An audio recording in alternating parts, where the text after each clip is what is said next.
ये है ना, ये बता रखा है दिस हैज डिस्ट्रीब्यूशन विसार्ट 10 कॉमा सिग्मा, यही है जहाँ पे सिग्मा हमें दे रखा है। तो थोड़े से पढ़िए इसके बारे में, तो कई बार क्वेश्चन इसलिए भी नहीं होता क्योंकि आपको आइडिया नहीं होता है, और चूंकि मैंने भी ये सब पढ़ाया नहीं है तो मुझे भी थोड़ा देखना पड़ेगा, लेकिन फिर भी ट्राई करके देखते हैं, ठीक है। सो उस तरह से है, मतलब ठीक है, ट्राई करेंगे तो हो ही जाएगा। ये है। और आपसे जो पूछा गया है इस क्वेश्चन में कि टी जो मेरे पास है this is something like z minus y square by x, ठीक। तो पूछ रहा है आपसे कि वेरिएंस ऑफ टी क्या होगा, है ना। तो इसको अगर ठीक से लिखे तो ये है z x minus y square upon x kind, है ना। और अच्छा देख के तो लग रहा है determinant of S upon x type का। अब इसका डिस्ट्रीब्यूशन क्या होगा, डिस्ट्रीब्यूशन निकाल लेंगे तो वेरिएंस आ जाएगा, ठीक है। So what is distribution, question ये है। चलो ढूंढ के बताओ भाई, ट्राई करके देखो, ढूंढ के बताओ इसका क्या डिस्ट्रीब्यूशन आएगा। सो इसका जो डिस्ट्रीब्यूशन आएगा,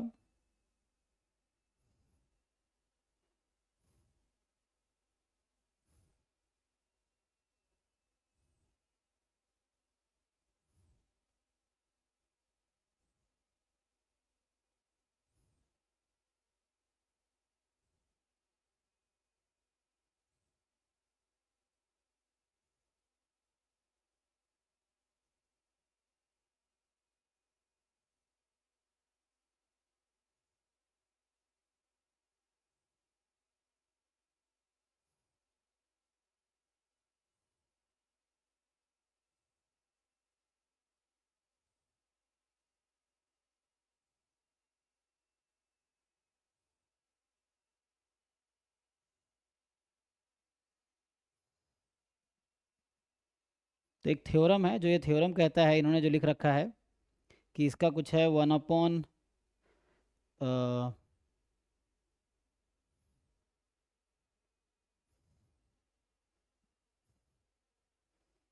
एक रिजल्ट थ्योरम है जिसका थ्योरम से हेल्प से इसका आ रहा है। सो दे आर सेइंग कि टी विल बी, इसका जनरल देखना पड़ेगा, है ना। सो टी का डिस्ट्रीब्यूशन कुछ ऐसा है 3/4 काई स्क्वायर n-1, यहाँ n क्या है 10 है, तो यहाँ काई स्क्वायर जो आएगा 9 आएगा, ऐसा कुछ। सो नाउ इसका जब वेरिएंस निकालो आंसर मैच कर रहा है क्या, अगर हम इसका डिस्ट्रीब्यूशन ले 3/4 काई स्क्वायर 9, तो यहाँ से वेरिएंस निकालेंगे तो क्या, फिर हम थ्योरम लिखते हैं, क्या है वेरिएंस ऑफ टी, जरा निकालिए इसके अकॉर्डिंग क्या आता है।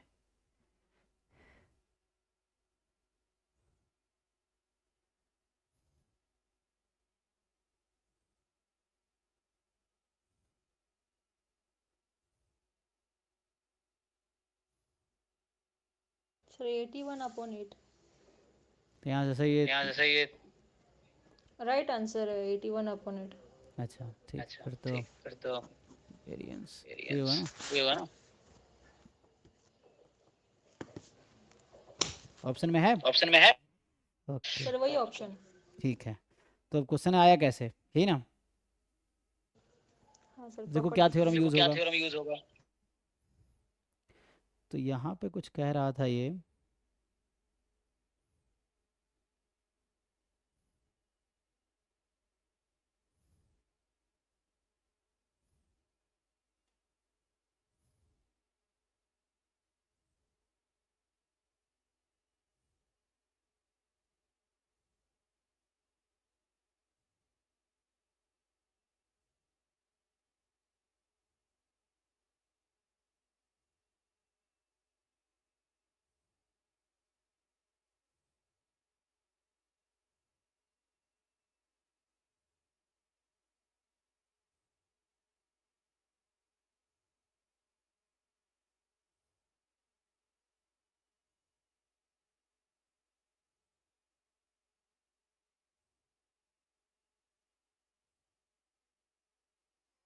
देखो ये कुछ रिजल्ट है कि थ्योरम जो यूज़ हो रहा है मैं बता देता हूँ क्या है।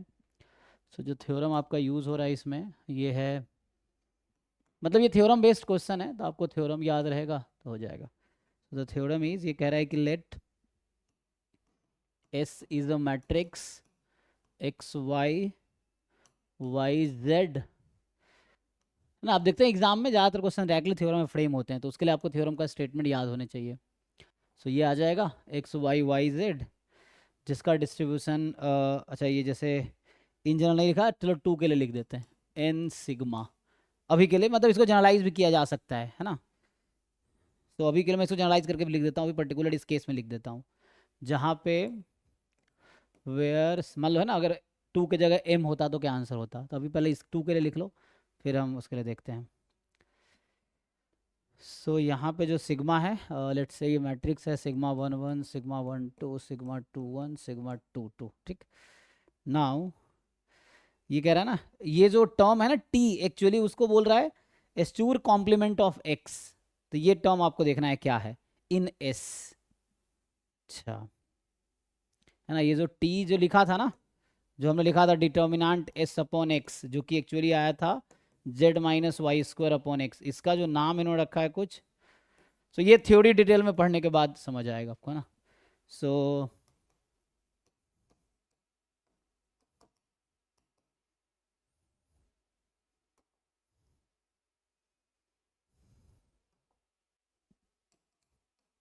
एस एंड बोल रहा है जो इसका डिस्ट्रीब्यूशन होगा, देन टी का जो डिस्ट्रीब्यूशन है this is sigma 2 to 1 into chi square n minus 1। अब ये सिग्मा 2 to 1 की वैल्यू क्या होती है,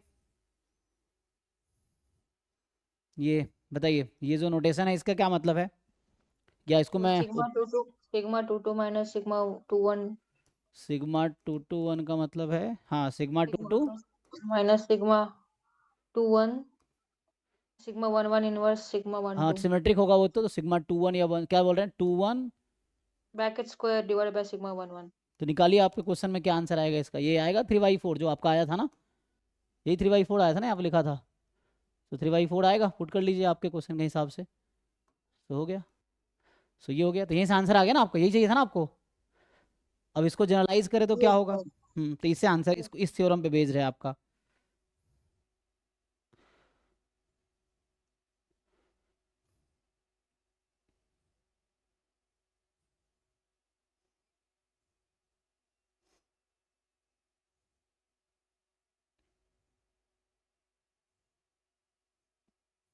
किसी और कोई और अप्रोच आता तो बता सकते हो है ना, इस क्वेश्चन में जो ग्रुप में है ये क्वेश्चन था एक्चुअली, और आपको वेरिएंस ऑफ टी निकालना था, तो एक तो ये रिजल्ट यूज़ हुआ है।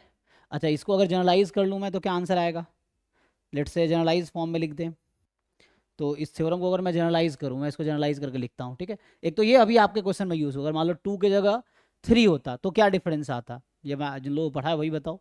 अगर मान लो इस 2 की जगह यहाँ 3 लिख देता तो क्या डिफरेंस आता इसमें, तो उसके लिए फिर सिग्मा मैट्रिक्स मैट्रिक्स को 3 क्रॉस 3 सिग्मा होना पड़ता है ना, और उसके अकॉर्डिंग आंसर आता फिर, ठीक है। तो उसके मैट्रिक्स को फिर उस हिसाब से होना पड़ेगा, ठीक है, क्योंकि ये 2 क्रॉस 2 मैट्रिक्स है यहाँ, इसलिए 2 ही होगा।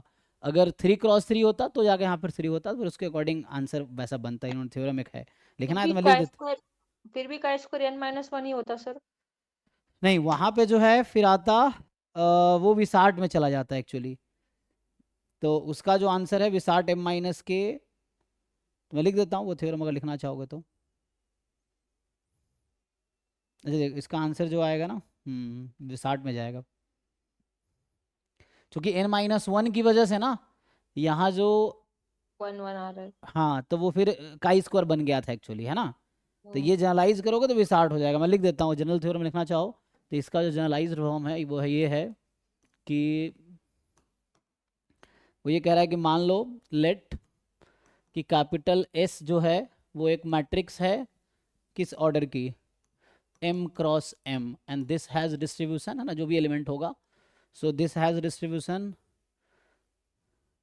विसार्ट n कॉमा सिग्मा, और ये m है, ठीक है। अच्छा लेकिन इन्होंने कहा फिर इसको वो करो कंपोनेंट में ब्रेक करो एंड ऑल दैट, ये करना पड़ेगा, तो उस केस में आपको कुछ ऐसा देगा, एक मिनट,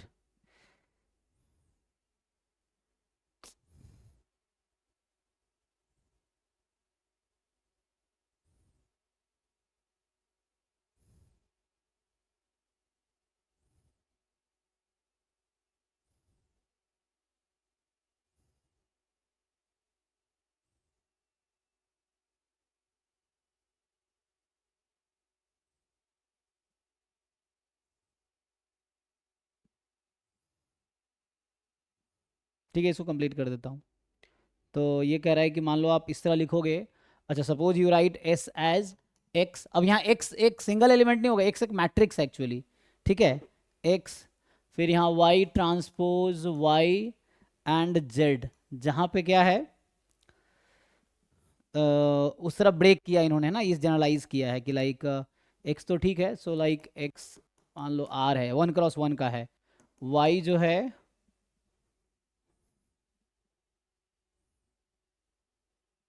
ये कुछ इस तरह जनरलाइज थ्योरम है, R M minus one, and z जो है ये कह रहा है, तो एम, अच्छा जो जेड है वो एम माइनस वन एम, अच्छा इसका मैट्रिक्स है। सो जेड यहाँ एक मैट्रिक्स एक्चुअली, सो जेड जो आपका है that is the matrix M minus one cross M minus one, इस तरह से जनरलाइज किया गया है कुछ। तो रहने तो अभी तुम वही थ्योरम याद रखो है ना, ये इस तरह बहुत कॉम्प्लिकेटेड सा है। सो ये जेड बोला है कि मान लो इस तरह का मैट्रिक्स में ब्रेक कर लो इसको, एंड और ये y R M minus one लिखने का क्या मतलब है, ये एक वेक्टर है, कौन सा वेक्टर होगा, है ना, कॉलम में लेना पड़ेगा ना माइनस वन, तो ये कैसा समझो कि एक्स तो कोई है ना, रैंडम वेरिएबल सिंगल है, और ये जो होगा ये कॉलम वेक्टर होगा M minus one cross one, ठीक है, तब जाके एम हो जाएगा, यस। तो इस तरह से बनेगा, एंड देन दे से इस तरह कुछ है ना, मल्टीवेरिएट में थ्योरम है, एंड देन ये बोलता है इसके बाद ये टी मान लो है z minus y into y transpose upon x, so this will have distribution, है ना, या इसमें एंड कर देता हूँ, या दिस टी हैज डिस्ट्रीब्यूशन है ना, सो टी हैज, अगर टी ये होगा मान लो कुछ भी लिख देना, तो ये टी ऐसा रहेगा, तो टी का जो डिस्ट्रीब्यूशन है ये बता रहा है कि ऐसा कुछ होगा, W M minus one n minus one sigma two two one, ये आ जाएगा, ठीक है। तो ऐसा कुछ बनेगा। तो आपके केस में W जैसे 2 था और N हमारा 10 था ना, तो वो N माइनस वन हो गया, उसके हिसाब से ये जैसे 2 था तो ये 1 हो गया था, तो ये भी 60 का स्क्वायर में कन्वर्ट हो गया था, तो इसलिए ऐसा आ गया था, ठीक है। Okay sir. जी चलिए नेक्स्ट पे आते हैं। तो एटलीस्ट इस तरह क्वेश्चन देखो, एटलीस्ट प्रैक्टिस करोगे तो इससे ये रियलाइज होगा कि अच्छा ये थ्योरम आपको नहीं पता था, तो आप थोड़ा इसके बारे में पढ़ो, विसार्ट के बारे में पढ़ो, और थोड़े कुछ रिजल्ट्स पढ़ो, समझो, प्रैक्टिस करो, याद रखो, तब जाके होगा। चलिए जी नेक्स्ट पर्सन पे आते हैं। तो सर ये हम्म सर वो 1 - 5 की प्रॉपर्टीज क्या क्या हो सकती है? अच्छा, suppose phi is the most powerful test of size 5% for testing a simple null hypothesis against the simple alternative hypothesis if the power of the test is 0.4। अच्छा, तो जो पावर है वो 0.4 है, then which of the following is true? So 1 minus phi is the most powerful at level,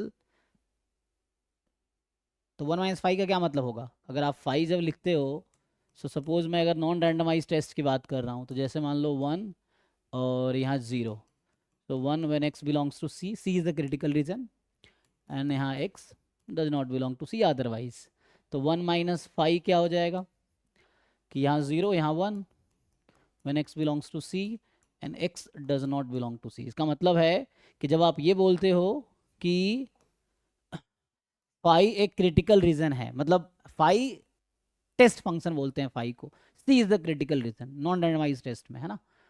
तो यहाँ critical region C है और यहाँ क्रिटिकल रीजन सी कॉम्प्लीमेंट है ना, क्योंकि यहाँ अगर आप इसको ठीक से मैं लिखूँ तो ऐसा हो जाएगा 1 0, so 1 when x belongs to C complement and 0 when x does not belong to C complement, उस फ्रेम पे लाने के लिए, ठीक है। तो ऐसा हो जाएगा, इसको मैंने ऐसा लिख दिया, इसको ऐसा लिख दिया, तो यहाँ क्रिटिकल रीजन, इस वाले केस में क्रिटिकल रीजन जो है, क्रिटिकल रीजन इज सी, और यहाँ पे जो क्रिटिकल रीजन है वो है सी कॉम्प्लीमेंट। एग्जाम्पल के लिए अगर इसमें क्रिटिकल रीजन फॉर एग्जाम्पल अगर फाइव है कि एक्स बार लेस देन 2, समझने के लिए, तो यहाँ पे क्रिटिकल रीजन होगा x bar more than equal to 2, ये क्रिटिकल रीजन हो जाएगा ना, इस तरह से। तो जस्ट अपोजिट होगा। तो अब आप सोचो जो क्वेश्चन कहना चाह रहा है, जिस तरह समझते फाई का मतलब है ना कि क्रिटिकल फाई अगर इस क्रिटिकल रीजन को रिप्रेजेंट कर रहा है तो 1 माइनस फाई इसको रिप्रेजेंट कर रहा है।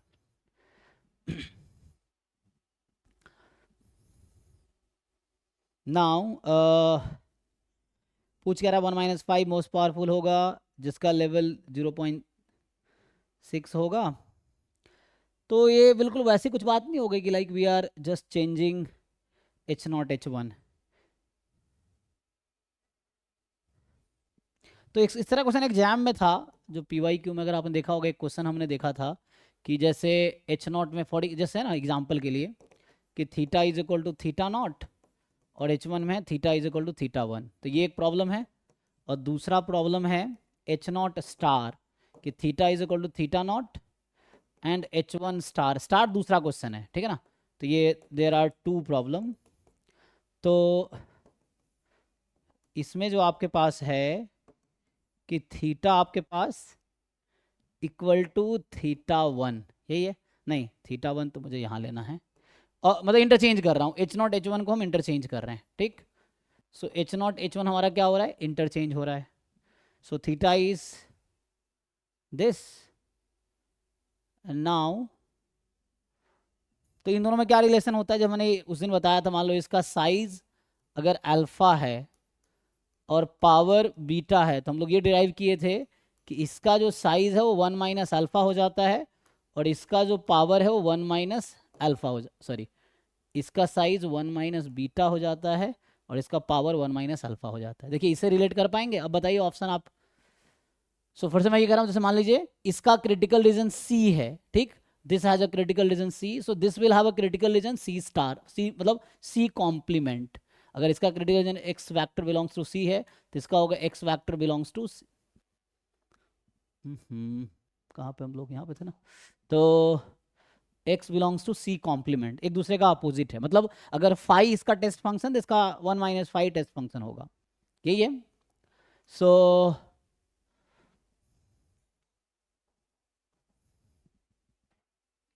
ठीक है यहाँ तक। नाउ बताओ, ऑप्शन देख के बताओ कुछ समझ आ रहा है कि नहीं। आपका जो एक्चुअल क्वेश्चन था जो फाई टेस्ट है उसमें इन्होंने बता रखा है साइज आपका 0.05 है, राइट। साइज ये है और पावर 0.4 है, पावर 0.4 है। तो जो 1 माइनस फाइव होगा इसका साइज कितना होगा, जैसे मैं यहाँ है ना अल्फा स्टार, जैसे साइज स्टार कर दो है ना, तो इसमें अल्फा स्टार किसके इक्वल आएगा और बीटा स्टार किसके इक्वल आएगा, क्या लगता है। तो मेनली तो हमें साइज के बारे में नहीं पूछ रहा ना, लेवल। अच्छा, एंड हमें power is the most powerful test of level this testing H1 against H0। तो वही तो यही कहना चाह रहा है, पहला क्वेश्चन था H0 अगेंस्ट H1 रहा होगा और ऑप्शन में कर दे रहा है H0 अगेंस्ट H1, यही तो कर रहा है ना।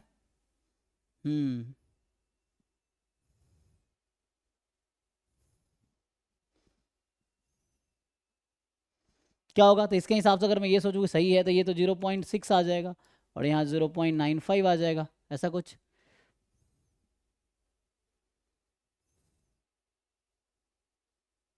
तो मुझे तो पहला ऑप्शन ही लग रहा है, देख लो, या फर्स्ट या फोर होगा, सेकंड थर्ड तो आउट हो जाएगा। 1 या 4 में से 1 कह रहा था 1 minus five is the most powerful test at level 0.6। तो यहाँ लेवल 0.6 है ना, साइज लेवल ऑफ सिग्निफिकेंस का ना, जो मैक्सिमम साइज हो सकता है वो लेवल ऑफ सिग्निफिकेंस है, ये चीज़ है। सो यहाँ पे जो है सो ये साइज 0.6 हो जाएगा। एंड चौथा कह रहा है, दूसरा तो गाँव भेजा ना, दूसरे में लेवल 4 कह रहा है 0.5, तो दूसरा तीसरा तो आउट हो गया, ठीक है। बचा फोर्थ, फोर्थ क्या कह रहा है 1 minus five is not a most powerful test for testing H1 against H0 at any level. अब ये सोचना पड़ेगा 1 या 4 में से क्या करेक्ट है। तो मोस्ट पावरफुल का तो पता नहीं, अभी देखते हैं। ये तो ठीक है ना, जो 1 माइनस फाइव है उसका साइज या लेवल ऑफ सिग्निफिकेंस 0.6 होगा। व्हाट अबाउट, क्या ये मोस्ट पावरफुल होगा, बताइए। तो मेरे हिसाब से 1 ही मुझे लग रहा है। ऑप्शन क्या दे रखा है, आंसर की क्या है, चेक कर लो इसको। हम्म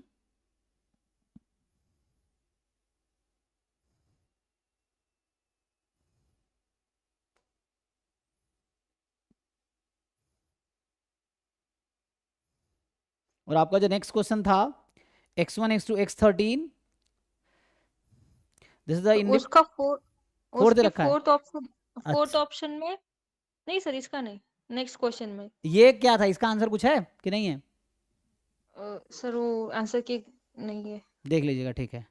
सो हाँ, नेक्स्ट क्वेश्चन जो पूछ रहे हैं, ये एक्चुअली पीवाईक्यू का बैच है, तो इसमें सीएसआर नेट का पीवाईक्यू ही डिस्कस होगा, बाकी लोग जो कुछ और भेज रहे हैं ना, तो वैसे कुछ भी डिस्कशन वो डाउट क्लास में होगा। आप डाउट क्लास ज्वाइन करो 11 बजे, अगर कोई भी क्वेश्चन पूछना है तो वहाँ हम डिस्कस करेंगे। अभी यहाँ पर नेट का पीवाईक्यू हम डिस्कस करेंगे ना, वरना इसमें डाउट क्लास में क्या डिफरेंस रह जाएगा। This is a doubt class particularly for the CSR net people, ये है।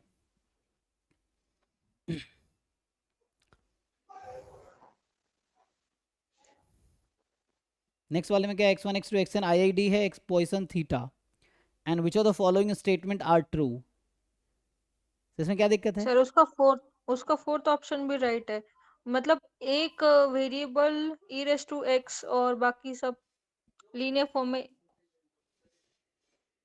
अरे मैडम जी, पॉइसन का एक वो लिख सकते हो, इसमें लाइक्लीहुड फंक्शन निकाल सकते हो पॉइसन डिस्ट्रीब्यूशन का, फैक्टराइजेशन थ्योरम आपको आता ही होगा, तो क्यों फंस रहे हो इन सब चीज़ों में? ये सब बच्चों वाला क्वेश्चन है ये तो। इसका मतलब आपको ठीक से फैक्टराइजेशन थ्योरम नहीं समझ आया है। नहीं फैक्ट- सर, आ गया। तो बताओ क्या इसमें डाउट क्या है फोर्थ ऑप्शन में?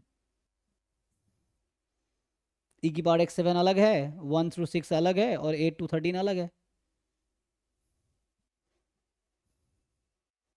Sir got it sir. Factorisation theorem simple लगाइए, इसमें हो जाएगा, तो ये करेक्ट हो जाएगा। और one one function of sufficient estimator is sufficient estimator. तो अगर आप ये प्रूव कर पा रहे होंगे कि x1 से लेके x6 का सम, फिर x7 अलग, और x8 से x13 का सम ये है, तो जो ऑप्शन लिखा है ना वो इसका वन वन फंक्शन है। अगर मैं x7 को हटा के e की पावर x7 कर दूंगा तो भी कोई दिक्कत नहीं है, तो भी सफिशिएंट है एक्चुअली। ठीक है। अच्छा सर, ये डाउट था कि मतलब सभी का ई टू द पावर क्यों नहीं है, एक का ही क्यों है। हाँ, क्योंकि उन्होंने एक का ही लिया, सभी का लेंगे तब भी सही हो जाएगा। तो वो तो आपको एग्जामिनर से पूछना पड़ेगा कि मेरे हिसाब से क्वेश्चन काहे नहीं बनाया, तुम अपने हिसाब से काहे बना दिए, है ना? वो तो आपके हिसाब से बनाना चाहिए था उनको पेपर, कि जो आपको आता है वही बनाएगा वो। सब पे लगा देगा तब भी कोई दिक्कत नहीं है, नहीं लगाया तब भी कोई दिक्कत नहीं है। वही तो आपको टेस्ट ओके कर रहा है सर। कि आपकी समझ क्या है।